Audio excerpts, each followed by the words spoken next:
Authentic is sponsored in whole by Voice of Prophecy. A lot of people understandably have a bad taste in their mouths when it comes to the world of organized religion, and I get it. Religion has done some really, really bad things. So how do we explain the incredibly bad behavior of Christians? Welcome to Authentic. Shawn Boonstra explores real existential questions about the meaning of your life and how you can live a genuine human existence. Listen every week right here on this station or on your favorite podcatcher. Here's Shawn with this week's episode of Authentic. One of the more embarrassing episodes in the history of Western Christianity is the St. Bartholomew Day Massacre of 1572. It happened when Charles IX and Catherine de' Medici authorized the widespread slaughter of Huguenot Protestants, many of whom were in the city of Paris to celebrate a royal wedding, a wedding between the royal family's daughter Margaret and the Protestant nobleman Henry of Navarre. In the days leading up to this massacre, there had been a failed attempt on a notable Protestant influencer, someone who Catherine feared had too much sway with the public. Apparently, some people believed that the wars being waged between Catholics and Protestants could be sharply curtailed if certain people just disappeared. But assassins failed in their attempt to eliminate a key target, Admiral Gaspard de Coligny, a leader of the Huguenots, and ironically, a personal advisor to the king. The failed assassination devolved into a much broader order to just go out and slaughter all the Huguenots en masse. Just get rid of them for good. That resulted in what appears to be tens of thousands of deaths. And I say it appears to be tens of thousands because, well, I've seen estimates ranging anywhere from 5 to 70,000. And of course, the number dramatically changes depending on whether the historian reporting on the event is Catholic or Protestant. One side naturally wants to highlight the barbarity, and the other side naturally would like to play that down. But we do know this for sure. However big the massacre was, it was absolutely brutal. Sometime between midnight and sunrise on August 24, 1572, church bells rung as they often did. But this time, the ringing of the bells meant it was open season on Huguenots, and Swiss mercenaries had a list of prominent leaders they were supposed to get rid of. And this time, they did succeed in killing the admiral.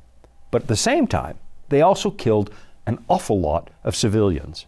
Now, one of the most important lessons we can draw from this horrible massacre is the fact that Christians in the West were behaving very badly. A movement launched by the Prince of Peace had been transformed into a political machine that was being used to seize and/or maintain power. What happened was that the church essentially stepped into the power vacuum left behind when the Western Roman Empire imploded toward the end of the 5th century. We just naturally assumed the reins of government. And what we created at that time was an absolute monstrosity, a tragic perversion of the teachings of Jesus. And there's no point trying to deny that this happened. You can find this in just about any old history book. You'd have to be willfully ignorant to say this event didn't happen. And the obvious lesson we need to learn as Christians is that it's absolutely essential for us to cling to our founding document, the Bible, and let the teachings of Christ set the standard for how the church is going to behave. Any other approach only serves to highlight the worst things about our human nature. Today, though, I want to go a little bit further and explore another aspect of the St. Bartholomew Day Massacre that doesn't usually get mentioned very often. And that's the influence that a now infamous Italian philosopher might have had, unwittingly, when it came to setting the slaughter in motion. His name was Niccolò Machiavelli, and the chances are you were required to read some of his stuff back in college like I was, or at least you probably heard about it. His most influential work is called The Prince, and it's a rather bleak view of human nature. What Machiavelli believed is that most of life is completely out of our control. It just carries you along and things just kind of happen to you. That part of life he called fortuna, or fortune. But the other part of life, he said, gives you free will. You can actually use your intellect and your freedom to prepare for the unexpected, to prepare for the worst. So, Let's say you live in Southern California, which of course is very prone to earthquakes. And every so often, one of those earthquakes is really big and completely devastating, like the Northridge quake back in 1994. According to Machiavelli, the earthquake was brought to you courtesy of fortuna. It's an event that just kind of happens and it's out of your control. But because you live in an active seismic zone, you can actually use your free will and your intellect to prepare for the big one. You can have an emergency escape plan. You can have emergency supplies. You can retrofit your house to make it much more resistant to seismic activity. What Machiavelli was doing was teaching the Medici family how to be more successful rulers, or at the very least, he was explaining why success happens for some people and disaster happens to others. He argued that if your basic human nature happens to be in harmony with the random events that fortune brings to you, then you'll be successful. But if your essential nature is at odds with the things that happen in this world, well, then you're going to fail. Your job, Machiavelli taught, is to meet unforeseen circumstances head on and conquer them. Here's how he describes it in what is probably the most famous chapter of his book, chapter 25. He writes, "I compare fortune to one of those dangerous rivers that when they become enraged, flood the plains, destroy trees and buildings, move earth from one place and deposit it in another. Everyone flees before it. Everyone gives way to its thrust without being able to halt it in any way. But this does not mean that when a river is not in flood, men are unable to take precautions by means of dikes and dams, so that when it rises next time, it will not overflow its banks, or if it does, its force will not be so uncontrolled or damaging." Now, the need to prepare for the unexpected seems kind of obvious. But when you notice that the same kinds of disasters are going to hit the same location over and over and over, and yet it seems like people are caught by surprise when a hurricane rips down their house for the second or third time, well, maybe we should use our reason to figure this out. You don't have to fall victim to circumstances when they have a reasonable degree of predictability. What Machiavelli was doing was emphasizing the role of free will in a world where most things are completely out of our control. Fortune might deal you a very bad hand, but free will is what a ruler can use to counter bad fortune. But he also argued that a ruler cannot change his or her essential character, which means that, yet again, you don't have that much control over success or failure. Here's a little more from his book, The Prince, because I should probably let him speak for himself. He says, I would observe that one sees a ruler flourishing today and ruined tomorrow, without his having changed at all in character or qualities. I believe this is attributable first to the cause previously discussed at length, namely that a ruler who trusts entirely to luck comes to grief when his luck runs out. Moreover, I believe that we are successful when our ways are suited to the times and circumstances, and unsuccessful when they are not. So, of course, you're probably wondering what that has to do with one of the worst religious massacres in the history of the Christian church. I'll be right back so I can try to explain it. Life can throw a lot at us. Sometimes we don't have all the answers. But that's where the Bible comes in. It's our guide to a more fulfilling life. Here at the Voice of Prophecy, we've created the Discover Bible Guides to be your guide to the Bible. They're designed to be simple, easy to use, and provide answers to many of life's toughest questions. And they're absolutely free. Sign up at BibleStudies.com today and start your journey of discovery. This is Authentic with Shawn Boonstra and the Voice of Prophecy. Back in the 16th century, Machiavelli was trying to explain why some rulers are successful and other rulers are not. He placed a great deal of emphasis on the role of fortune, or fortuna as he called it. What he noticed is that different rulers have different temperaments, and if their temperament happens to complement the unexpected, those rulers tended to be successful. But if their temperament proved to be a detriment at that time, well, then obviously it led to disaster. Everybody, of course, was trying to accomplish more or less the same kinds of things. They were going after peace or prosperity or power. Some monarchs might be reckless and impetuous in their pursuit of those things, and others might be far more patient. Some might be forceful, and others might be diplomatic. And as far as Machiavelli could tell, your approach to life didn't really seem to matter as long as your temperament happened to line up with the current of fortune. Now, among all the political philosophers of his day, Machiavelli has easily become the most despised. What you and I remember him for is teaching rulers to do whatever it takes to make sure they stay on the throne. If you had to do something completely immoral to achieve your goals, well, so be it. Machiavelli said that's what you have to do. And to this day, we still use the word Machiavellian to describe people who are self-serving, manipulative, unscrupulous, and dishonest. So, because of this, in 1559, the Catholic Church added The Prince to its list of banned books. And after the brutal massacre of 1572, the Protestants grew to hate Machiavelli too. Why?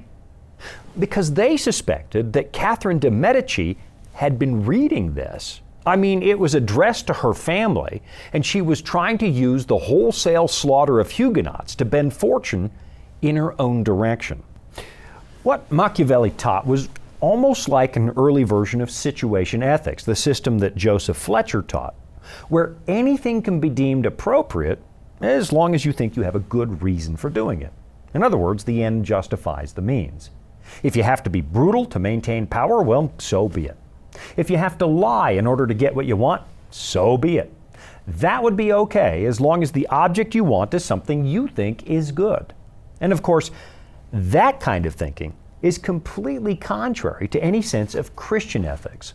For years after the massacre, a lot of people continued to pin the blame on Machiavelli because it seemed to them that this was his philosophy put into practice. And it wasn't just Christian thought leaders who hated Machiavelli's book. Members of the royal family hated it too because it implied that anybody strong enough to seize power by force was entitled to do it. And that meant that if you had the means to assassinate a monarch, you also had a right to occupy their throne. It was a recipe for chaos, and the massacre that transpired in the city of Paris in 1572 was Exhibit A for where this kind of thinking could actually take you. Now, this is precisely where the record of history meets up with the perspective of the Bible, which was, ironically, the sacred textbook for everybody at that massacre that day. What you find in the Bible is the story of a supreme God who allows the human race to go its own way, to determine its own destiny. After rebelling against the Creator and rejecting God's government, we were thrown out of paradise and we started constructing our own substitute for what God had originally provided. At first we built cities, and then we built nations, and then we built empires in an attempt to recover some of the security we lost when we turned our backs on God. But what we got in our own version of paradise was a continual struggle for power. The world had been fundamentally altered, and now we were subject to things like unexpected catastrophes, the kinds of things that Machiavelli said were a product of fortune. And of course, there is some truth to the fact that people who bond together in a community have a better chance of surviving because they have more resources and a broader assortment of talent and the natural protection you get from living in larger populations when it comes to things like military invasions. We've been watching that play out in the city of Kiev recently. But of course, there's always going to be a serpent in these man-made paradises because in the brutal reality of a post-Edenic world, self always comes before community. If you create a situation where people can achieve a modicum of power, most of them are going to seize that opportunity. Not because it's good for all of us, but because it's good for them. The common good is almost always going to take a back seat to personal ambition, and that's just the way it is. I mean, you don't have to go through too many election cycles to see this in action. A lot of politicians start out with really noble ideas. They do. I've met some of them. They start with a sincere desire to help everybody. But once they're presented with the opportunity to accumulate some money or power, well, let's just say we don't find a whole lot of people who seem to be able to resist that temptation. What we have in the Bible is a very long story. It covers thousands of years, and it constantly contrasts something it calls the kingdoms of this world with the original government of God. When you're reading the scriptures and you come across the concept of the nations, what it's talking about is our lengthy experiment with self-rule. In the Old Testament, the Hebrew word usually translated as nations is goyim, a reference to the Gentiles that surrounded the land of Israel. In the New Testament, it's the Greek word ethnos, which is where we get words like ethnicity or ethnic. And what you have outside the gates of Eden is two distinct strains of political organization. Among the descendants of Abraham, you have the Hebrew Republic, a nation that didn't have a human monarch in the beginning because the real king was the creator. With everybody else, you had human government, along with all the problems that come with self-serving potentates who live like Machiavelli, trying to bend fortune to their own benefit and willing to do whatever it takes. And tragically, that's what eventually happened in the land of Canaan, the land of promise set aside for God's system of government. The covenant people grew restless and they wanted to be like the nations. They wanted to be exactly like the Gentiles and they wanted a king. And from that point forward, they suffered under a long succession of wicked, self-interested monarchs who used God's people to accomplish their own goals. And then in time, actual Gentile nations came and conquered the people of Abraham. They destroyed the temple, the symbol of God's sovereign presence, and they took the people captive. First, it was the Babylonians, and then the Persians, who actually allowed the rebuilding of the temple, then the Greeks, and finally the Romans, who destroyed the temple a second time at the end of the first century. Which brings us to the New Testament and the birth of the Christian church, which was supposed to be something of a return to the previous order. Let me show you something really interesting that Jesus explained to his disciples even before the church itself was born. You find this in Luke chapter 22, where the disciples are arguing about which one of them was the greatest. Here's what it says. Now, there was also a dispute among them as to which of them should be considered the greatest. So you see, there's just a whiff of Machiavelli there because it's that kind of thinking that makes his philosophy so appealing. And he, that's Jesus, he said to them, the kings of the Gentiles, or the nations, exercise lordship over them, and those who exercise authority over them are called benefactors. But not so among you. On the contrary, he who is greatest among you, let him be as the younger, and he who governs as he who serves. We're not supposed to have monarchs running the Christian church. It was never the original plan. But what happened is that we allowed ourselves to blend church and state to the point where human potentates were building their own power, Machiavelli style, and doing it in the name of Christ. So, when Catherine de' Medici sensed that Huguenot influencers were a possible threat to her sovereignty, she wanted one of their key players assassinated. And when that failed, she and Charles IX decided to just kill everybody. And they buried the massacre under the veneer of religion. So, what does that mean for you? Well, you might want to stick around because hopefully with the time I've got left, I'll show you what I'm driving at. Here at the Voice of Prophecy, we're committed to creating top quality programming for the whole family, like our audio adventure series, Discovery Mountain. Discovery Mountain is a Bible-based program for kids of all ages. Your whole family will enjoy the faith-building stories from this small mountain summer camp and town. With 24 seasonal episodes every year and fresh content every week, there's always a new adventure just on the horizon. Check it out today at discoverymountain.com. This is Authentic with Shawn Boonstra and the Voice of Prophecy. There's a fascinating passage found in the book of Revelation that really highlights this idea that God's system of government is meant to be completely different from the way that you and I like to run things. You find it in the section that deals with the 7 trumpets, and here's what it says. Then the 7th angel sounded, and there were loud voices in heaven saying, now listen to this, the kingdoms of this world have become the kingdoms of our Lord and of His Christ, and He shall reign forever and ever.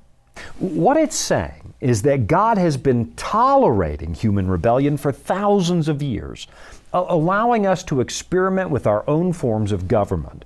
But at the same time, He has not failed to notice the devastation we caused in pursuit of ambition. He's allowing us to have what we asked for, but He's not going to allow this experiment to go on indefinitely because, well, it causes too much suffering. At some point in the not too distant future, He's going to blow the whistle and tell all the kids, hey, get out of the pool because the planet belongs to Him. And at that point, the kingdoms of this world are going to become the kingdom of Christ. And all those people who live by Machiavelli's creed are going to be faced with the real prince, the rightful head of the human race. The passage continues like this. And the 24 elders who sat before God on their thrones fell on their faces and worshiped God, saying, we give you thanks, O Lord God Almighty, the one who is and who was and who is to come, because you have taken your great power and reigned. The nations were angry, and your wrath has come, and the time of the dead that they should be judged, and that you should reward your servants the prophets and the saints, and those who fear your name, small and great, and should destroy those who destroy the earth. In other words, the untold misery caused by our ineptitude, our way of running things, is going to be brought to a final and judicious end. Those who have destroyed the earth through self-seeking and personal ambition are going to have to give account. And the systems that have been destroying the earth, making life miserable for most of us, all gone. It's all going to be destroyed. And here's the important thing we really need to understand. In this life, Machiavelli was somewhat right. There is a current of fortune that carries us along, and it can cut one of 2 ways. It either shuttles us up to the peak of human influence and power, or it destroys us and makes our life much, much harder. Things like war and famine and natural disasters, those are the messengers of Machiavelli's fortuna. And Jesus told His disciples that before He replaces our worldly kingdoms with His kingdom, we're actually going to see more and more of that kind of thing. Bad fortune taking place. Let me show you what I mean over in Matthew chapter 24. It says, and Jesus answered and said to them, take heed that no one deceives you. For many will come in my name, saying, I am the Christ, and will deceive many. And you will hear of wars and rumors of wars. See that you are not troubled, for all these things must come to pass, but the end is not yet. For nation will rise against nation, and kingdom against kingdom. And there will be famines, pestilences, and earthquakes in various places. All these are the beginning of sorrows. Now, in the time we have left, let me try to bring this home. A lot of people will point to the atrocities of organized religion, especially back in the medieval period, and they'll say, this is what Christianity is all about. And I guess on the one hand, they're kind of right. It's not like the St. Bartholomew Day massacre was committed by Buddhists or Hindus. It was committed by people who said they were Christian. But to say that that is what Christianity is really about is to miss what actually happened. That was not Christianity. Not according to the religion's founder, who specifically told his disciples to separate the things that belong to God from the things that belong to Caesar. What happened in the Western Church was not a product of Christian thought, at least not biblical thought. I mean, sure, it was the product of Christian thinkers, many of whom probably meant well, but it can't be reconciled with the pages of the Bible, not if we're really honest about it. I mean, I've seen people try to defend what we did in the past, but the Bible says it's indefensible. What happened in France in 1572 came from the nations, this man-made system of government that at its core is actually opposed to the kingdom of God. And what has happened is that a lot of people have abandoned the Bible altogether because they assume that somehow what this book says led directly to the horrors we still find to this day in the world of religion, and it most certainly does not. I'll be right back after this. Dragons, beasts, cryptic statues. If you've ever read Daniel or Revelation and come away scratching your head, you're not alone. Voice of Prophecy's free Focus on Prophecy guides are designed to help you unlock the prophetic mysteries of the Bible and deepen your understanding of God's plan for you and the world around you.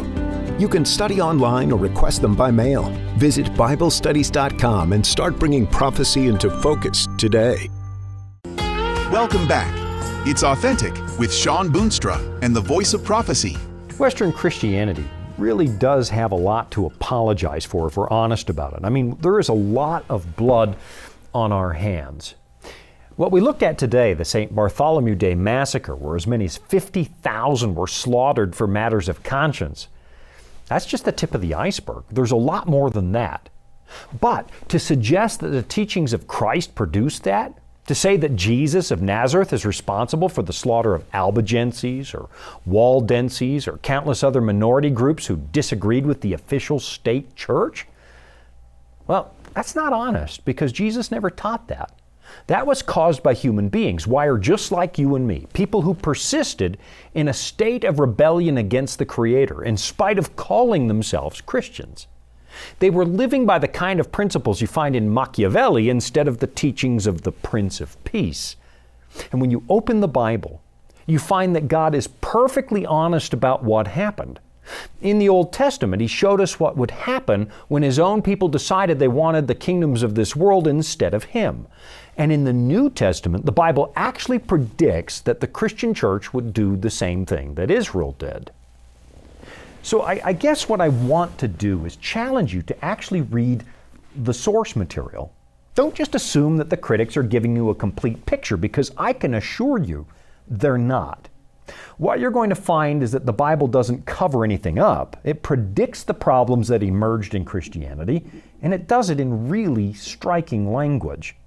And then it reminds us that until we are finished experimenting with human government, until we are finished with playing around with the kinds of ideas that Machiavelli taught, until we are finished with selfish ambition and an utter disregard for ethics or morality, well, life here on earth is the way it is. But it also tells us it's not going to last forever. It holds out a promise that things really are going to get better. God has not failed to notice the shipwreck we're living in, and He's going to set things straight. It even says that He's personally going to wipe away your tears and put everything back the way He first designed it. I think you owe it to yourself to see the source material firsthand. And if you visit BibleStudies.com, you'll see we've got all kinds of things to help you get started. I think you're going to be blown away by what you find, because it's not at all what you were told. I'm Shawn Boonstra. You've been watching Authentic. You've been listening to Authentic, sponsored by Voice of Prophecy.